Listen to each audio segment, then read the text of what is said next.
Sturla Sighvatsson nú sestur í Dölum vestur og tekinn þar við mannvirðingum, kannski meiri heldur en Tumi heitinn bróðir hans hafði nokkurn tímann náð að njóta, en honum berast sem sé boð frá föður sínum að þeir þurfa að fara til bróðurhefnda. Hann fer með liðsafla til Eyjafjarðar, þar manna þeir feðgarnir, Sighvatur og Sturla, skip og halda út til Grímseyjar þar sem að biskup býður með sínu liði, bæði prestum og sinni lífvarðasveit, sínum helstu mönnum. Þegar að þeir koma þangað siglandi feðgarnir með sitt lið, þá tekst strax mikill bardagi í lendingunni, en þeir komast upp á eyjuna.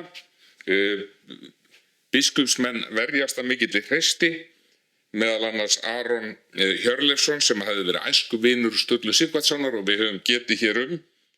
Hann berst gegn feðgunum, en árásarmenn, þeir koma svo mörgum spjótum á hann að það stóðu svo þykkt á hann spjótin að hann gat ekki oltið út af. Samt sem áður tókst að koma honum í skip og bjarga honum á lífið. Feðgarnir halda nú upp í eyjuna.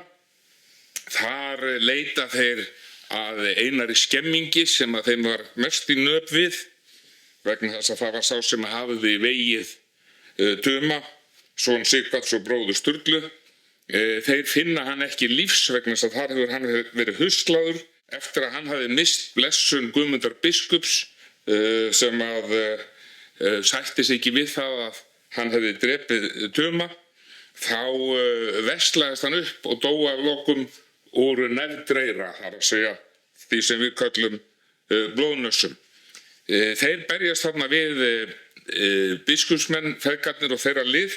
Þeir leggja nú ekki í það að gera biskupnum sjálfum stórar skráveður, þar sem að það kostar kaþólska menn himnaríkisvist að leggja hendur á biskupa, en þeir hins vegar berjandaldið og misþyrma, og þeir taka þarna 2 presta sem heitir Snorri og Knútur og gelda þá báða.